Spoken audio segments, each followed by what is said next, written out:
Dans cette pseudo-démocratie où l'on se contente de choisir son maître, on entend souvent des personnes reprocher à d'autres, dont l'activité rémunératrice n'est pas de penser aux lois.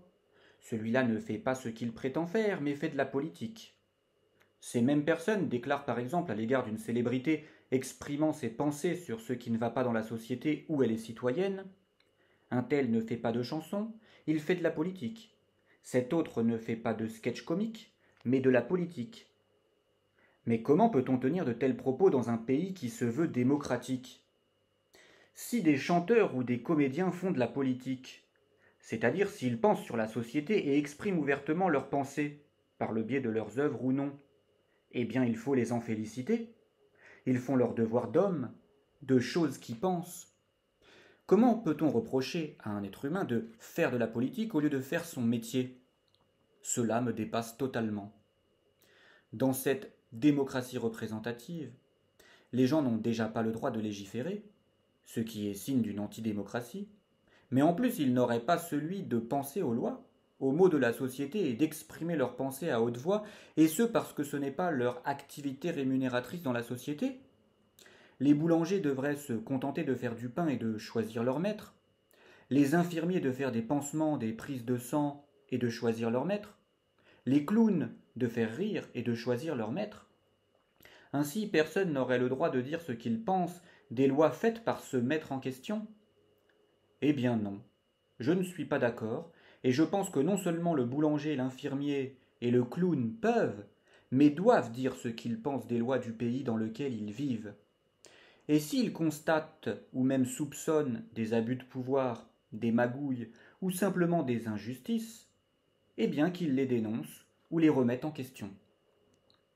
Dans une démocratie représentative, les gens sont non seulement maintenus au stade d'enfants politiques, parce qu'ils ne choisissent rien d'autre que leurs représentants, mais en plus on veut que ces enfants restent muets, on les censure. Mais te rends-tu compte à quel point cette démocratie est un double leurre? Boulanger, lorsque tu es dans ton commerce et que tu sers tes clients, je t'encourage à leur dire ce que tu penses des lois de ton pays. Infirmier, lorsque tu soignes tes patients, je t'encourage à faire de même. Sache que si ton activité rémunératrice est de panser les plaies, ton premier métier est de penser, et donc de penser aux lois de ton pays. Et humoriste ou comédien, lorsque tu es sur scène pour faire rire les gens, je t'encourage également à faire d'une pierre deux coups, les divertir et les faire penser aux choses importantes. Inspire-toi de Molière et imagine ce qu'il jouerait sur scène s'il vivait à notre époque.